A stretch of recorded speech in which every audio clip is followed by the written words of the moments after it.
Filthy Dank said, where I've been at, man. Been chilling.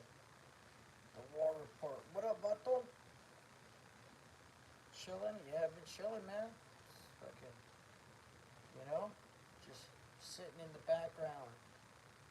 You know, fucking my health been kind of ruined a little bit, so just been chilling in the background, man. Enjoying retirement.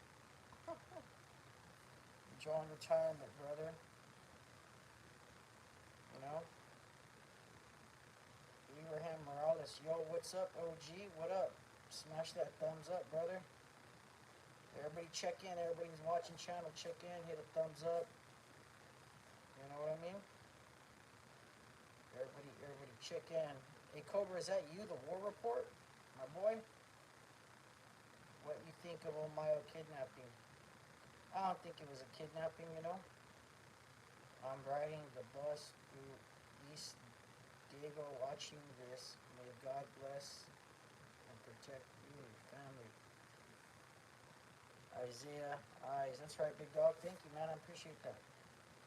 Appreciate that. Mayo. Diego. Yeah, you're in San Diego. That's right, dude. West Watsonville.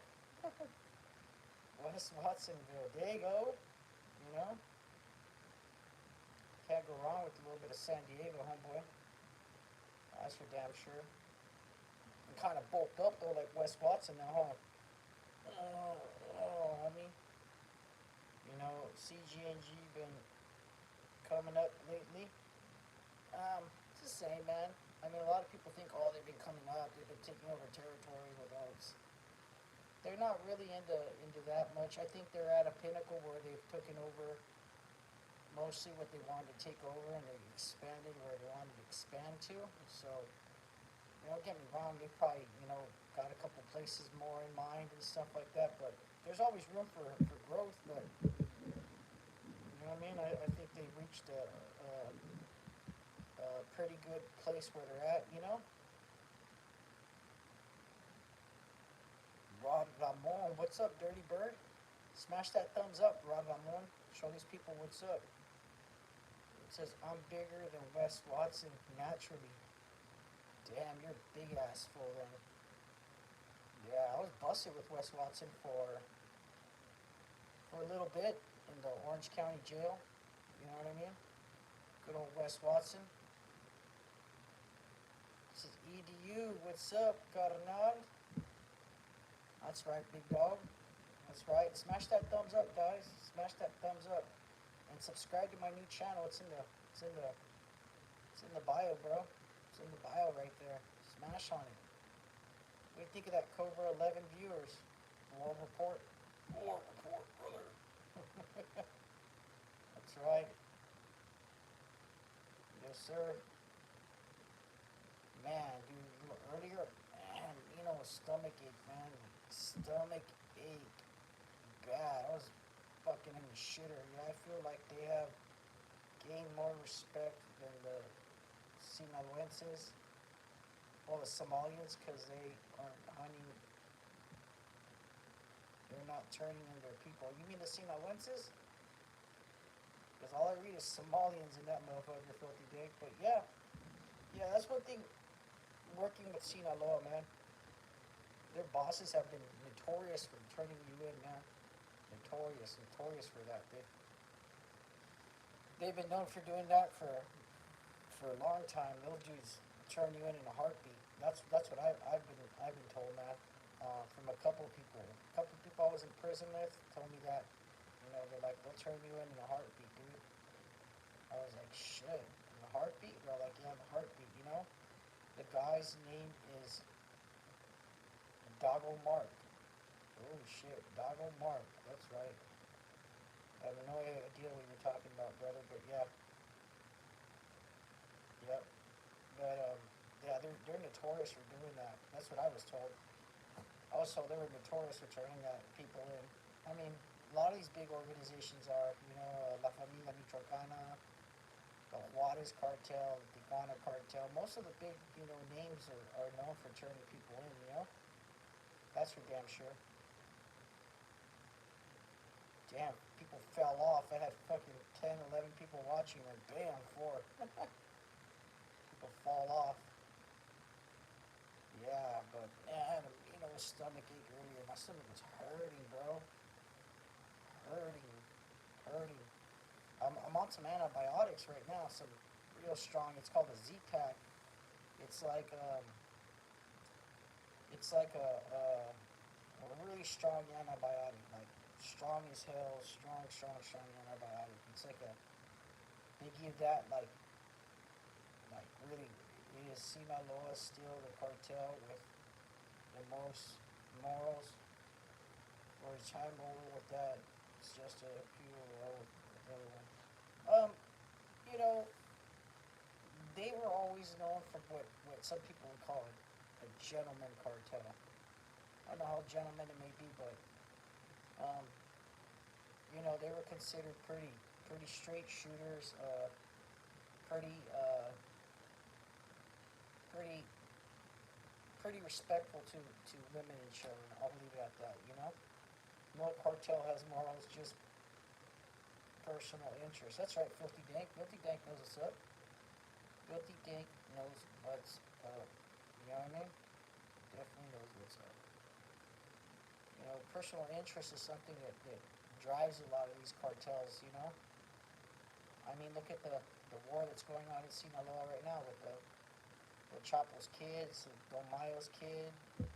Um, it's a big personal vendetta right there. A lot of it has to do with their brothers. A lot of them. Is it true that Israeli? Yeah. They're not the only ones.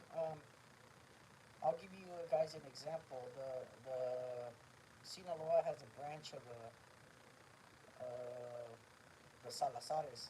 Salazares were trained um, by God, what are they called? British commandos. They actually got some training from some British commandos. Actually, one of those British commandos ended up getting put in jail here in Oklahoma for running kind of like a. It wasn't like a terrorist camp or anything. It was more like like a personal belief, like he was trying to set his fucking little camp here, and the U.S. fucked that off. Honeypot tactics that treat better than the rivals that treat the civilians. That's right. The Salazars aren't the Sinaloa anymore. They beef. It depends on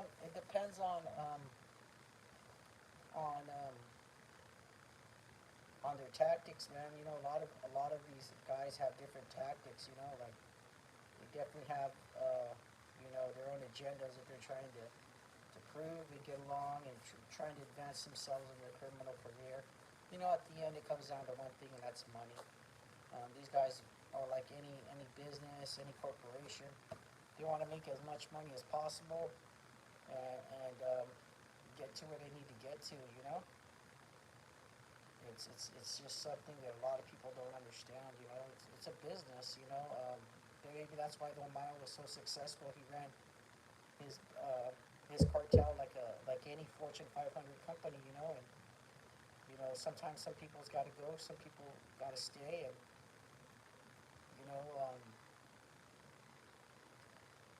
I knew there was something going on the day they killed Cheo. Killing his nephew like that was something that I thought that wasn't going to be happening, or I thought that would be happening. But it's something that I saw. And when that happened, I knew that something was up. That was Chapo's kids definitely trying to make a move on Don Mayo's family. You know what I mean? And I definitely thought that was a very dicey move, and because they wanted to control the area that Cheo controlled. Having control of that area would help them out a lot. And they definitely did that. They shot that shit, like some people would say. They shot that. And there's nothing you can really do about that, man. They did what they did, and they're trying to advance themselves. The war with them and Sinaloa is not what people really think it is. They see what Isaac Icey says here. It says, in a perfect world, the Chapitos would work with Miles people to defeat all other competition working together. Since they don't work together, it makes both factions seem weaker, making it easier for CNGA to take over. In one aspect, it might make them look weaker. In another aspect, it might show you how powerful they are in their own entity. You know, other cartels might be like, damn, these fools beef it, but they're still top of the food chain. You know, top of the food chain, and from my perspective, even with the war they got going on, they're still top of the food chain. You know, there isn't really any cartel besides CJ&G or Don Metro's people who can say that they're at that level. You know, I really think if a war was to break out between CJ&G and Sinaloa, I think they would find a unity or a middle ground. I don't think they would coexist with each other so they could take out an enemy. I think that's what they would do. Hope they can iron out. You know, I think they've gone a little far from ironing it out now. I think that the day that Don Mario and them, the day Vicente went on trial, and the day Vicente went on, when he went on that podium, and he pretty much made Chapo, sound like he was his dad's puppet, like he wasn't anybody, like he was a low level drug dealer, that he wasn't very smart, that he didn't know what he was doing. I think that really infuriated Senor Guzman's family, his children. People within that organization were like, wow. Because if you lived in Sinaloa, or if you've been to Sinaloa, you know how much control Chapo's people had, and how much Sinaloa was divided. Not only Sinaloa, but places like Tijuana, places like Durango, places like Chihuahua, where Chapo's people were as strong or stronger than Don Mayo's people. So, I mean, I think it all depends on your perspective of things, and what you think or what you don't think of Don Mayo's people. You know what I mean? We definitely have a lot of problems, a lot of people who don't know what really is going on in Sinaloa. Especially with all the crime and what people see out there, and all the death, with fentanyl and heroin and methamphetamine use. Methamphetamine use in Sinaloa is just, it's through the roof, man. You got little 12, 13-year-old boys who are meth addicts. You got little 12, 13-year-old girls who are, who are meth addicts. I had a cousin who was dating this girl in Sinaloa, and he said that she had a bird aviary, right? And he said, dude, she really likes parrots, and yo, what up, brother? He said she was really into like these exotic birds and stuff, And he said she had like a fucking aviary that the Discovery Channel would be envious of. You know what I mean? He said it was literally like, like a quarter mile that was enclosed and fenced in and netted up, and the birds just flew wild there. He said there was birds from Colombia, there was birds from Peru, there was birds from South Africa. He said birds that he never thought could coexist were there. I live near Tijuana, and it seems problematic that Tijuana seems to be up for grabs and contested between Cartel Jalisco Nuevos Arianos and Sinaloa. Why not? Why won't there ever be a peace treaty? There's just not going to be a peace treaty, brother. There's too much money involved. too many old beefs, um, too many big heads. Um, People can't get over, what happened 15, 20 years ago to Joey.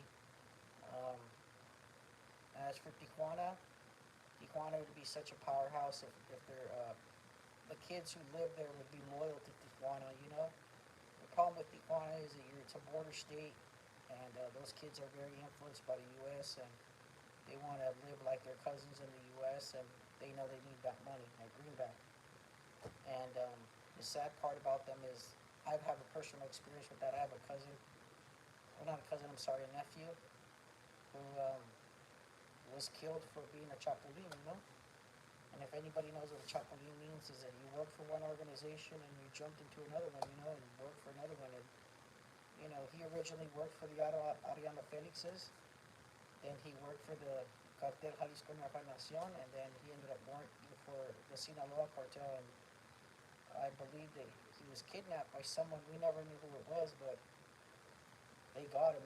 El Calderon said that our next war may be south of the border. Yeah, I think what he's trying to say is that, the drug war and the war on narcotics, I don't think he's talking about like a physical war, like anything like that.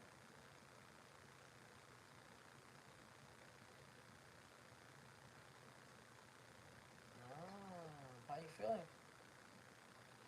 Oh, no one can see you. The camera's facing me, buddy.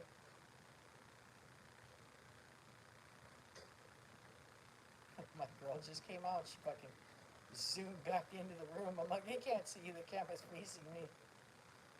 She's like, oh fuck. Hey, Gordo, relax, buddy. It's my dog, guys. My dog loves his mom. He's a big baby. He's a mama's boy. When mama's boy sees his mama, he starts crying.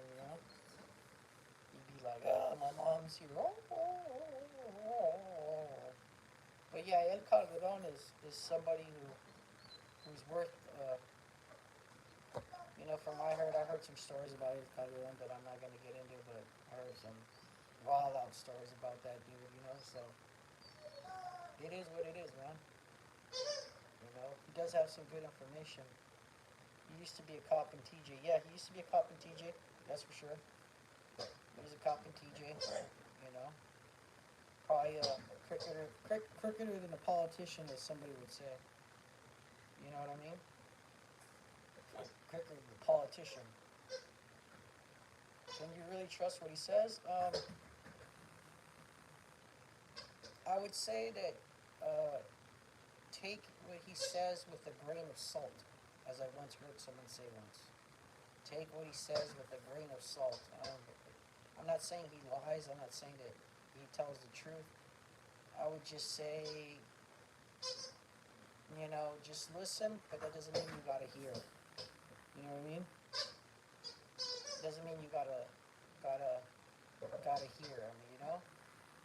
And I'm not hating on the dude or trying to badmouth him or anything. I would just say, listen to what he says, but it doesn't mean you gotta hear it. You know what I mean?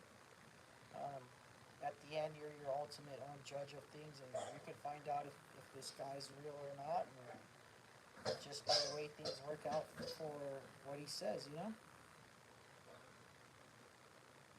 Yeah, we've been sick here at my house like no other. We got some bugs, some infection, I don't know, something. I was sick for like 3 or 4 days.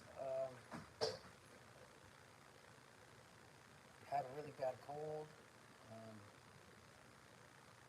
Threw up. It was bad, man. I was sicker than a dog.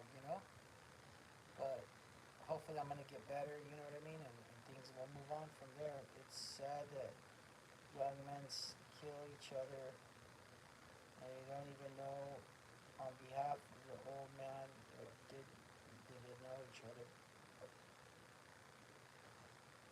Yeah, that's crazy. You do. People kill each other and don't even know who sent them or what happened or what's the reason why. What are your thoughts on the tension between La Emmett and MS-13? Um,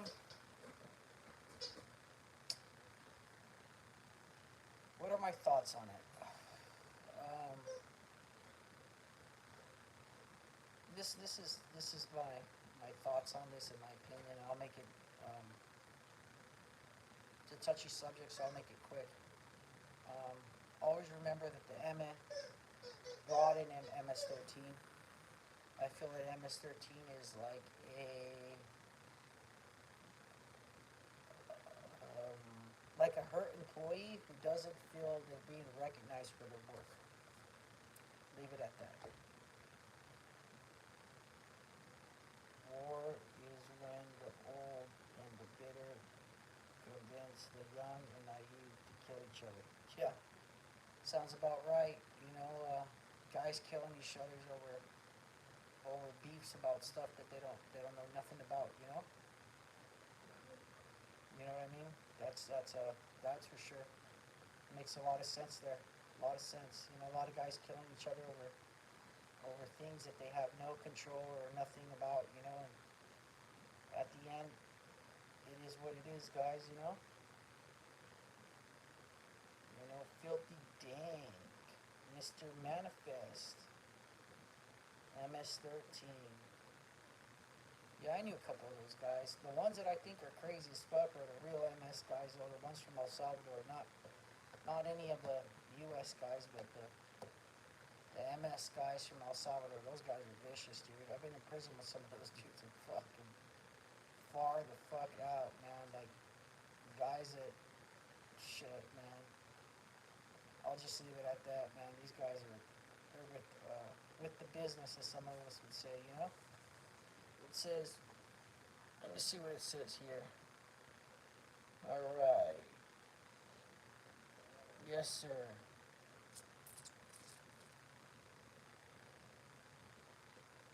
Did Ed Calderon post Shadow's address? Yeah, Anti-Ghetto, I heard he did. I heard, that he's kind of pointing out where Shadow was living at and stuff like that. And I don't know anything about that, but I did hear that same thing that Ed Calderon did do that, man. He did do that, and hey, everybody does what they want to do, and who am I to judge anyone? But that's not something that I get down with or do. You know what I mean? It's not It's not my repertoire or my style, I really don't do that, man.